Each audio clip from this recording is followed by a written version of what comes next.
Supreme court के जज justice Athar Minallah ने न्यूयॉर्क बार से खिताब में कहा कि 2022 तक उनके खिलाफ प्रोपेगेंडा करने वाले आज दूसरी जानिब खड़े हो गए हैं, जबकि जिनको उनकी अदालत के सिवा कहीं से रिलीफ नहीं मिल रहा था, आज उन्होंने प्रोपेगेंडा शुरू कर रखा है। वज़ीर आज़म गिलानी को ओहदे से हटाना गलत फैसला था। Wonderful thing is that those who used to propagate against me till 2022, things all of a sudden changed.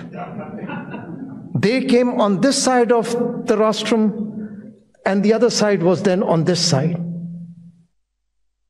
Today there is a different propaganda from those who benefited from Islamabad High Court when no other High Court was giving relief. But that again is a test of a judge.